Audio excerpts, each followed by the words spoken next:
saluer le travail de sensibilisation et de création de passerelles mené par le CHEDS. Depuis sa création, le centre s'attelle à faire de la sécurité une préoccupation, j'aurais dû dire une occupation collective. Collective parce que la nature des défis sécuritaires a évolué. À la criminalité réputée classique se sont greffées de nouvelles formes de menaces, souvent diffuses mais persistantes, notamment le terrorisme.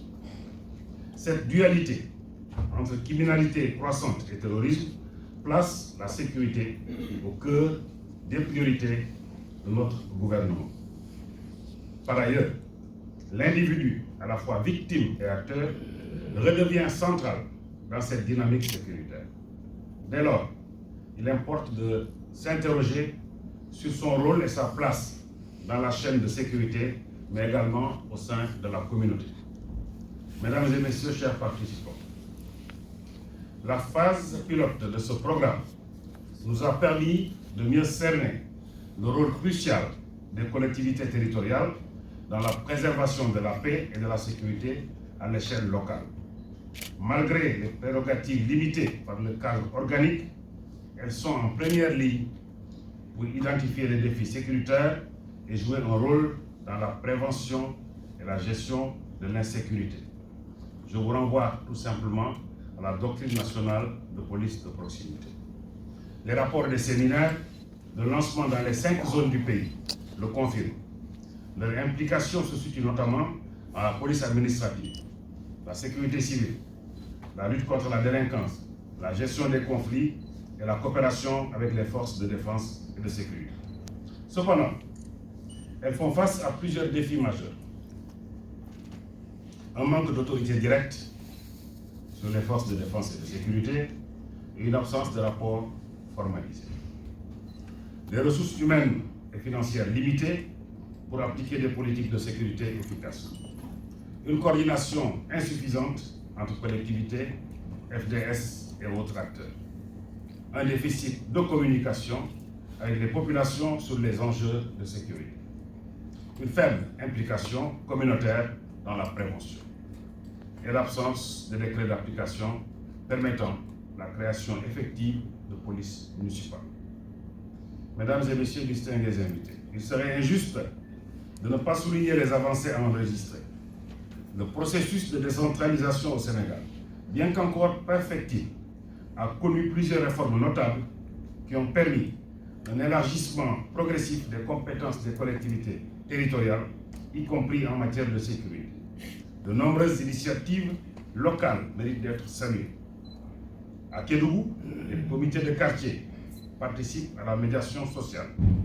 À Saraya, la mairie collabore avec les Tomboulma, agents de sécurité traditionnels. À Touba, les Daïra contribuent à la prévention. À Bambey, les comités de veille et d'alerte sont opérationnels.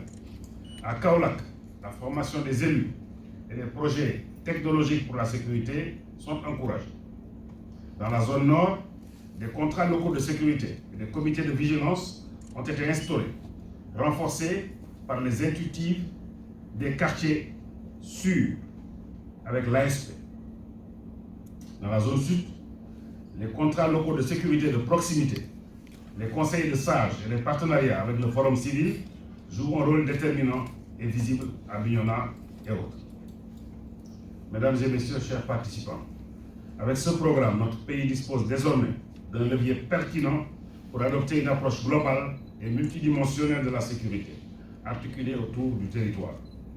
Les collectivités territoriales doivent être mieux outillées, formées et accompagnées pour jouer pleinement leur rôle, car il est désormais clair que la sécurité ne se construit plus uniquement au sommet. Elle se coproduit à la base, avec les élus locaux comme les premiers maillons du continuum de sécurité. Le ministère de l'Intérieur et de la Sécurité publique entend travailler à l'adaptation de la législation et des stratégies existantes, afin de proposer des outils de coproduction de la sécurité ancrés dans les besoins des citoyens. À ce titre, une nouvelle démarche sécuritaire adossée à cette évolution, en l'occurrence la doctrine nationale de police de proximité, est en cours de déploiement. Je conclus en réaffirmant que les collectivités territoriales sont désormais la pierre angulaire des politiques de sécurité. Valorisons leurs initiatives, leur engagement et leurs idées novatrices, car je le dis avec force, la sécurité, c'est vous, c'est nous tous. Ensemble, nous devons coproduire la sécurité de nos territoires. Au nom de tout le ministère de l'Intérieur, je réitère mes félicitations aux chefs, à la FK, et je déclare clos le séminaire de clôture de la phase pilote du programme Collectivité territoriale, défense, sécurité et paix. Je vous remercie de votre aimable attention.